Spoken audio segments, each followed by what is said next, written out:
question is about the gay marriage. I would like to know what is the situation regarding the gay marriage today in England, first of all? The same as France, simultaneously across vast tracts of the Western world. Governments have decided to introduce gay marriage. Notice it hasn't happened in the Arab states. Surprisingly. It's funny, isn't it? Because, we're talking about Russia in England at the moment, and the fact that homosexuality is still frowned upon by the Russian government and by a majority of the Russian people. And so there were demonstrations in London with famous actors taking place to say, isn't Russia awful? But no one says anything about Saudi Arabia, or anyone else like that. So there's a bit of hypocrisy in this. Clearly, big Western governments have agreed that they believe this is the right and a civilized thing to do. And it's seen by people who are pushing it to be a logical extension of the reforms that we've had in terms of attitudes towards homosexuality that go back, I don't know about France, but in England, all forms of homosexuality were illegal, imprisonable, yes, until the late 1960s. So people think, we want to have a fairer, less judgmental society, and the state shouldn't intervene in people's bedrooms. And actually, I go along with that to a very large extent. But the potential difficulty, I think, that is going to arise from gay marriage is this: that you have a piece of legislation that allows the word marriage to be used between two people of the same sex. And given that ultimately the highest court in all of our lands is the European Court of Justice in Strasbourg, the European Court of Human Rights in Strasbourg and the European Court of Justice in Luxembourg, in the end, you face a difficulty, which is this: that tolerance of different people's views and ways of life need to be a two-way street. And at the moment, the direction of travel is all in favour of people who are gay and increasingly against people who are Christian, who are Jewish, who are even Muslim, although we dare not talk about it, but and so I see a situation in the United Kingdom where within 2 or 3 years, there'll be a piece of legislation challenged in the court in Strasbourg that says it is discriminatory for the British state to allow the word marriage to be used in a registry office, but not to be used by the Church of England. And so I think that whilst we do want to be tolerant to all sorts of people, we risk having gay marriage imposed upon people of faith, which is anathema to their religion. And it's on those grounds above all, that I've opposed the introduction of gay marriage. I think there's a huge risk for the religious community that they'll be forced into doing something that is against their principles. Now, the difficulty we've got is that this legislation has now gone through, and reversing social legislation is very, very difficult. So I'm now looking and thinking about this in a different way. I haven't yet reached a conclusion, but I will. But something must be done within each country to give all the different faith and religious groups protection against being forced to conduct gay marriages. All right, and that's where I want to go with this. And I think if we can get that legal compromise in place, it'll need us all changing our relationships with the Strasbourg and Luxembourg courts. But if we do that, then I think the risk of this being imposed upon people who are against it will be removed. I'm not saying it's easy, but that's the direction that I'm trying to take this in. Very interesting. Have you had huge demonstrations like we had in France? No, we're English. So you we're English. We're relaxed.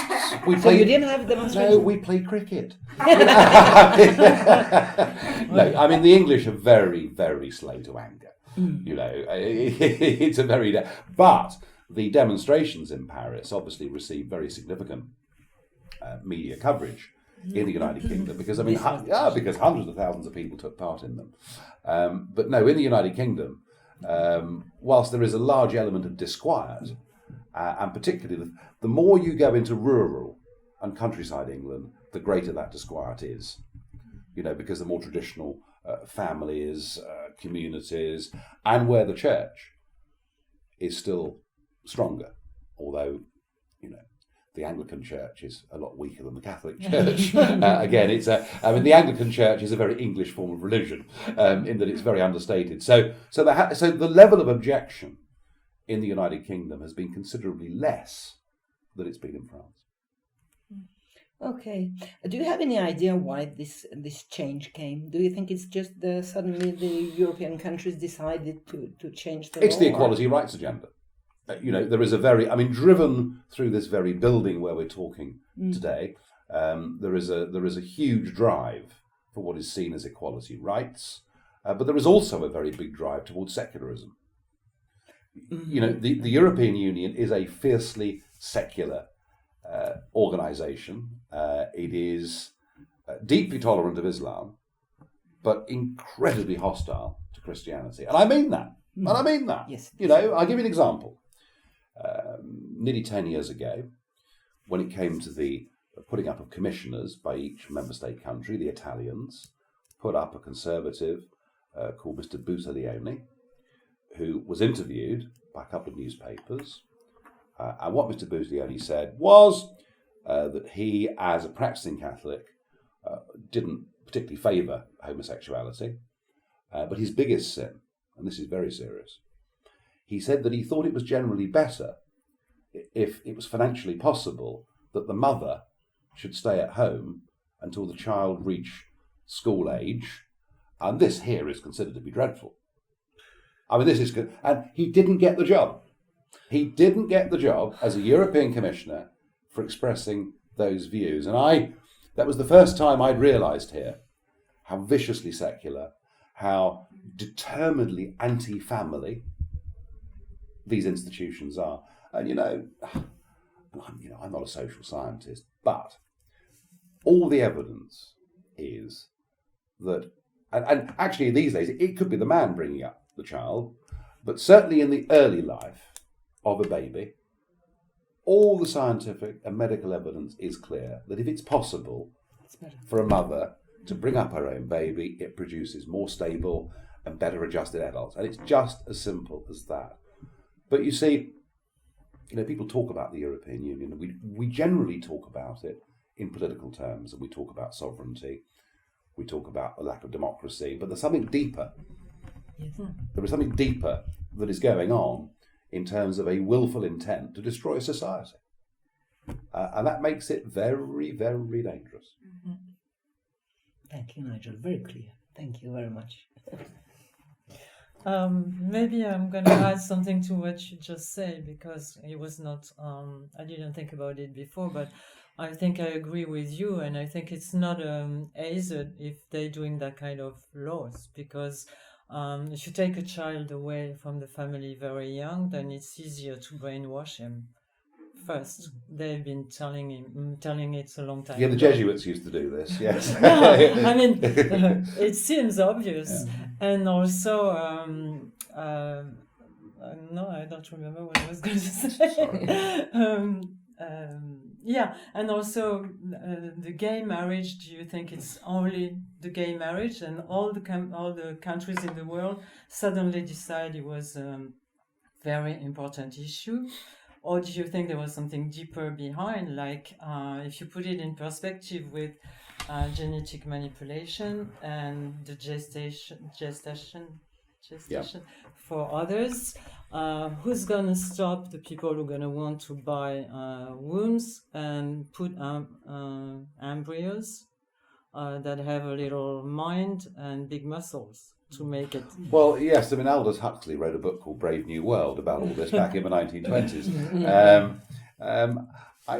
I mean, clearly, in a couple of weeks' time, we've got the G20, 20 of the world's biggest economies, who will go and talk primarily about economics. But obviously, when leaders of big countries get together, they talk about a whole range of issues. So there is a degree of groupthink that appears to go on across the Western world with this.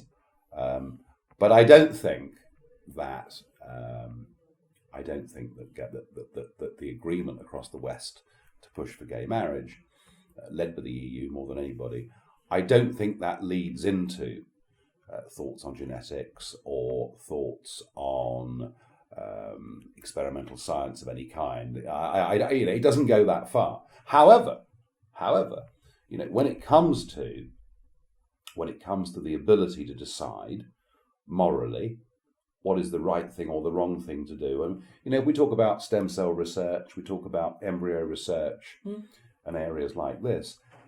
I don't think the G20 will decide those things, but the European Union will. That's the point. So, whoever you vote for to be your government in France will increasingly have. I mean, the current government you've got isn't particularly good in my view, but this is the point, isn't it? That voters who may wish to express an opinion on issues like this increasingly find that they can't really express that opinion, because the big decisions are not being taken at nation-state level. Right. The big decisions or the big drive isn't made by people that you can vote for and therefore remove. In Brussels, after all, 75% of all the laws that are made in our countries every year are made by these institutions. And whilst there is a European Parliament, it's only a step stage in the overall process, and this is not where the original thinking comes from. All the legislation that affects everything, from embryo research to what ladders to use to change light bulbs and clean windows, all of that originates at the European Commission. And this is the thing that I don't think the voters of Europe really understand. And it's this, that we've made the European Commission, which is the civil service, the bureaucracy, unelected, mostly unnamed, who have 3,000 committees, secret committees of so-called experts. That is the sole place where legislation derives. And so if you think about it, we've completely turned any principle of what democracy ought to mean and ought to stand for on its head. And that is why increasingly the voters feel really quite impotent, because they feel that really whoever goes into the Élysée or whoever goes into Downing Street or whoever sits in the Assemblée or the House of Commons, increasingly this doesn't really matter anymore. And so you've got a whole young generation out there, under 30s, who increasingly don't vote for anybody, who are absolutely disconnected and can't see the point of voting. And in a way, if you think about it, they're not wrong, are they? No, I think they're not wrong. Right. And that's why you're beginning to see the growth across Europe of alternative politics, of different political parties. And that's a good thing. But the danger is that the opposition to the establishment and the establishment who are failing on virtually everything. Just look at what the euro is doing to the Mediterranean countries. Yeah. Average 50% youth unemployment rates, despair. And the worry is that the opposition to the project that emerges may not be what we would classically call liberal democracy, but you may well find in some parts of Europe, if we had this conversation in 5 or 10 years' time, that actually the reaction to this may be almost as extreme as this place is, and we may well find that the ping pong ball, after 2 world wars and lots of misery, actually goes back, and we start to get nationalism and extremism, and that, I think, is one of the biggest dangers of this. So I'm one of those people who has really crusaded against forced political union in Europe. I've done it for many years, and probably, arguably, I've had a higher profile than anybody in the European Union by merit of my place in this Parliament and my seat next to Mr. Broso. It's marvellous, isn't it? You couldn't invent it, really. So I've been in that position that I've tried to help, encourage, perhaps on a good day even inspire people to think that we have to do things differently. And I'm optimistic that this union will end, because none of us want it. I'm optimistic that it'll end, but I'm not yet optimistic that what replaces it is going to be the right solution. And that, I think, is where we are with European politics. I wish I could be more optimistic. I think Britain's chances are better than France's, actually. Really? I do, and I'll tell you why. I think the British get lots of things wrong through history, lots of little things. In fact, we get almost every little thing wrong, but we're very good at getting the big things right. And I really mean that. And I think the very big thing we got right was saying no to the euro. Right. It was an absolutely fundamental decision. The entire establishment had decided Britain would join the euro, and yet, there was to begin with an intellectual fight back, but increasingly that became a business fight back. And so, because we're not in the euro, I think our freedom of movement is very much greater than for countries that are inside the eurozone, and to get the electorates of countries that are inside the eurozone to summon up the courage that is necessary to overturn the status quo is going to be a longer term project. I don't want to pour water on the hopes of people in Finland and France and the Netherlands and Germany who want their countries to leave the euro. I think they're absolutely right to make those arguments and to run those campaigns, but it is going to be a long, hard fight. Well, I think people are scared because they keep telling us on television that if you leave euro, something terrible is going to happen to you. Absolutely. So most of the people, they don't think by themselves. They just listen to what they say on TV. Oh, I mean, 600 years ago, if you lived in Spain or Portugal, you were told if you sailed over the horizon, you'd fall off the edge of the world. Right. Well, it's true. I mean, the whole point about consensus is that when you have consensus of thinking, whether it's in science or politics or business, that consensus will always automatically mock and deride any challenge that comes to it. And if mockery and derision doesn't work, then it becomes a sort of much more unpleasant and really rather violent dialogue. So yeah, you're right. When the Irish had a vote on the Lisbon Treaty, and they voted no, but were asked to vote again, they were told the sky will fall in. All economic activity will cease. You'll be living in caves. And these are the techniques that are used. But there is one big difference between mass thought and mass opinion in countries now to anything that's ever existed in the past, and it's called the internet. Right. And it changes Everything. Absolutely everything. It really does. Oh yeah. Would the Battle of the Somme in 1916 have lasted 142 days if the British people had known the truth about what was happening? I don't think so. Right. I don't think so. But when your only source of information was the Times of London, right, telling you how wonderfully everything was going. So the internet has the power to change things fundamentally. And again, we fall back on this younger generation, in a sense, because they're the key to all of this.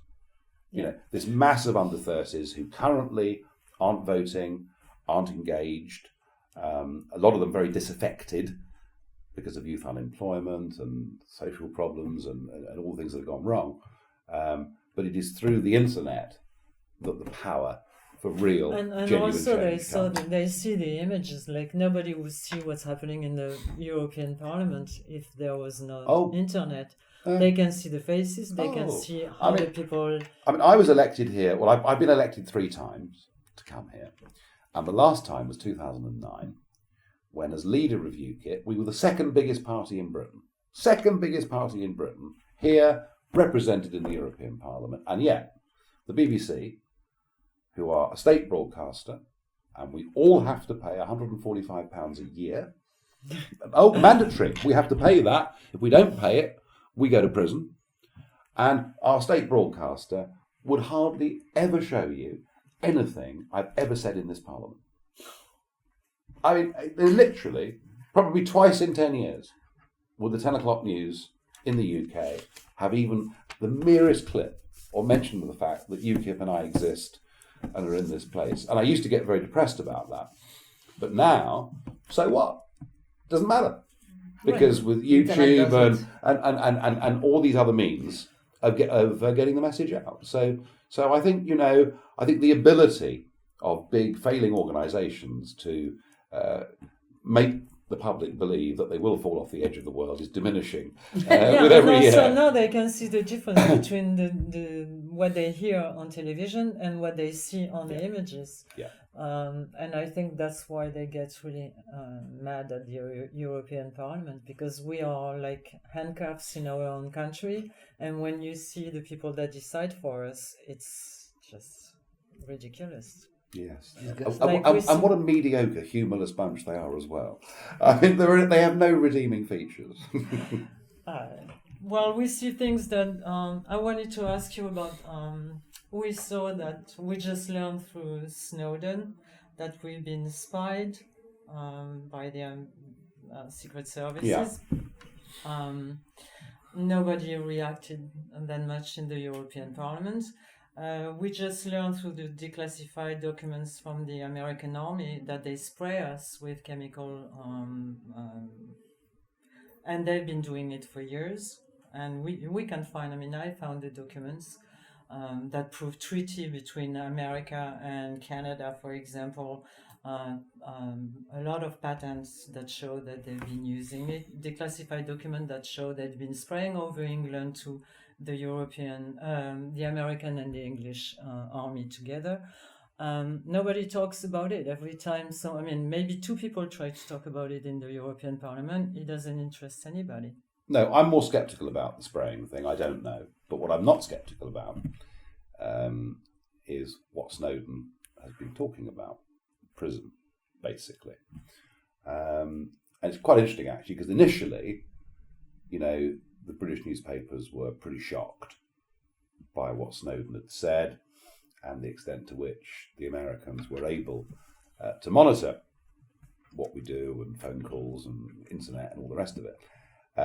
Unfortunately, after a couple of weeks had gone by, I think we concluded that the British government's worse.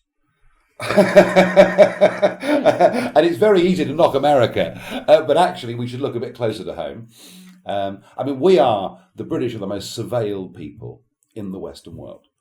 There are CCTV images, absolutely everything we do is monitored. We ourselves have a massive intelligence centre, GCHQ, based in Cheltenham.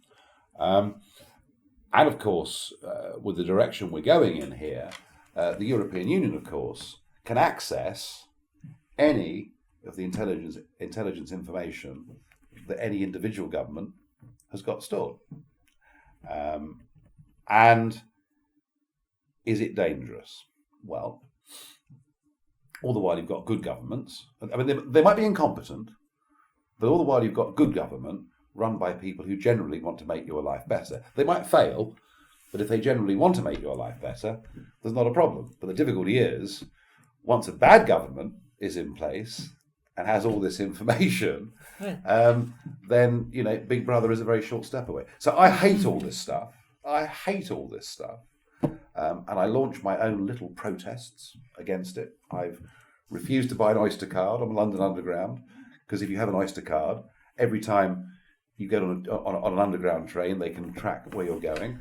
And I won't have a Tesco's supermarket card, because that will tell everybody how many cigarettes I buy and how much gin I drink and maybe many other things I don't know. So I do launch my own little protests against it. But I think if we're really honest about it, we've reached a level where government now has so much information already on us, it's very difficult to see how we can reverse it. I'm a great one for fighting against things if I think we can change things, but I think to row back against the tide of information that has already swept in that direction is going to be well nigh impossible. But it's not only that. I did a lot of inquiry about health, and globalization has been not only ruining the people, and the nations, but they're also putting our health in big danger with health politics, with the laboratories, with the vaccination. I must say some of this stuff does shock me. I must say. I mean, two little personal examples. I mean, one, I had a relation that died last year, and she wasn't very old, and it turned out that she'd been on antidepressants for 41 years. Her husband didn't know, but she'd had a baby and suffered a bit of postnatal depression, very common that women do, and so the doctor, and she'd been on them for 41 years. And I used to think that one of the biggest threats to our society was illegal drugs. Now I think it's legal drugs. So I have a lot of sympathy with this. They take the antidepressant, and they when the patent is over, they take the same molecule, and they do things for your hair to grow, for your stomach pain, for anything. A lot of people are under antidepressant. It's very worrying. And today, here in Brussels, there's a little demonstration, very small demonstration going on, led by some British MEPs, but some others I think will join. And this is about e-cigarettes. Right now, nobody can argue smoking's good for you, right? That argument doesn't exist. You can argue that it's a free choice, and that people should be free to do it, provided it doesn't upset other people. But we've had this development over the last few years of e-cigarettes, and they're amazing because they have no tar, no carcinogens. They're not heated, and they produce a water vapour that contains some nicotine in it, just like a cup of coffee, has some caffeine in it. So actually, in terms of smoking reduction or smoking cessation, if we think that's an achievable, if we think that's a desirable goal, this is the best thing that's ever happened. This is the best thing that's ever happened. It is the nearest substitute any smoker has got to smoking, and it's very successful. Now, because of your friends, the pharmaceutical lobby, who of course have been making a fortune out of selling anti-smoking drugs that don't work. And because of that, we're now going to get the European Commission, who are going to redefine e-cigarettes as medicines, put them through a huge, elaborate, expensive procedure, and demand that any taste is taken out of these things. So, I've been here 15 years, and I can tell you, as somebody that has worked as part of, a small cog in the European lawmaking process, that the biggest lobby in Brussels is the pharmaceutical industry. And I think its size is I share with you, very disturbing. Yeah, but why don't the people move? Because everybody knows now, if you start inquiring a little, that they don't produce a medicine to cure disease. They produce disease to sell their medicine. Well, most people don't inquire.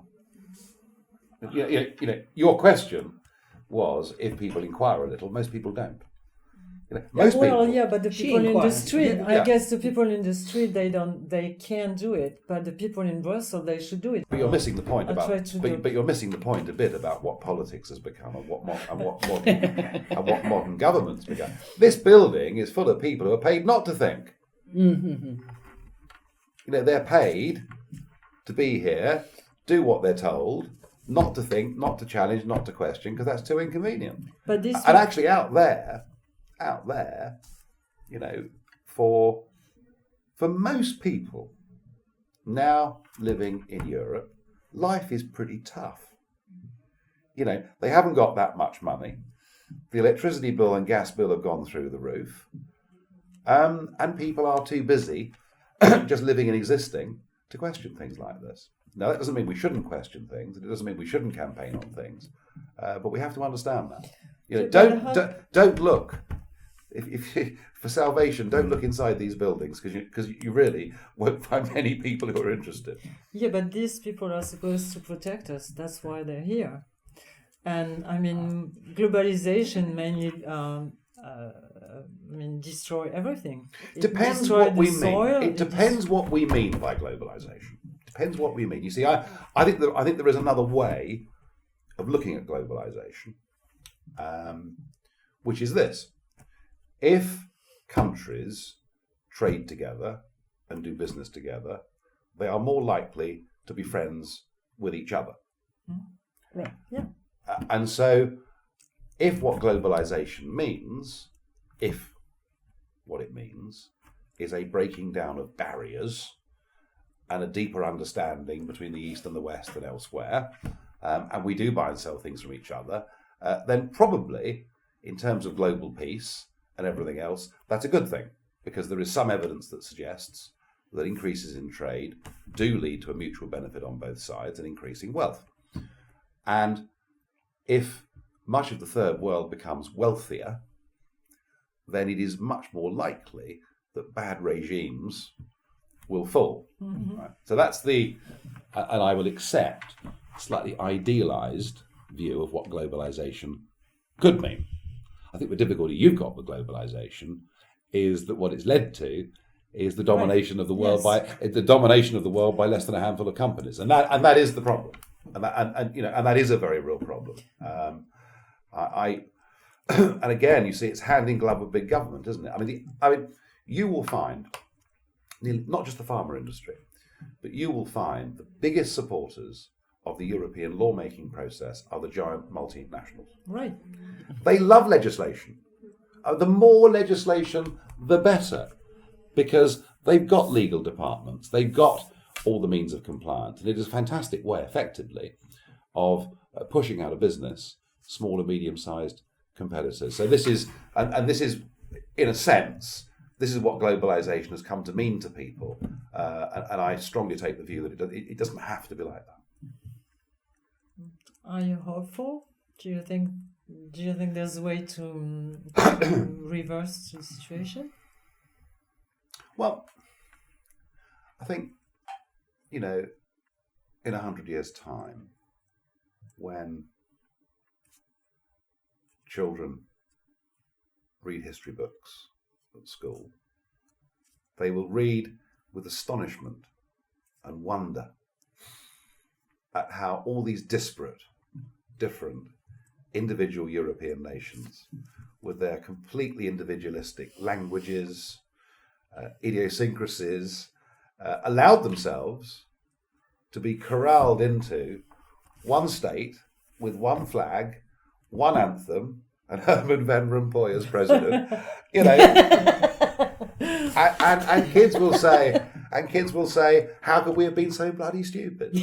So I'm optimistic that this microcosm here in Europe of what some see, even more optimistically, as perhaps bringing world government. Mr. Van Rompuy is very keen on global government. So this is, in fact, as I say, the EU's their test bed, if you like.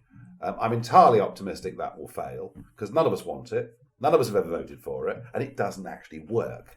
The economics don't work, the politics don't work. So I'm entirely optimistic that the thing that I've fought against for as long as I have will fall and disappear.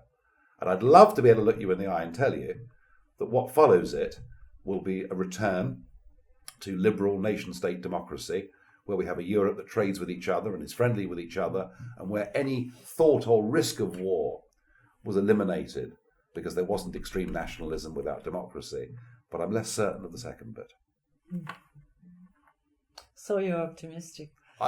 Listen, because I'm a screaming if you optimist. think about if you're talking about kids in 100 years, that means you're optimistic, because I share what you're saying, but I'm not sure our kids are going to be in good health in 100 years.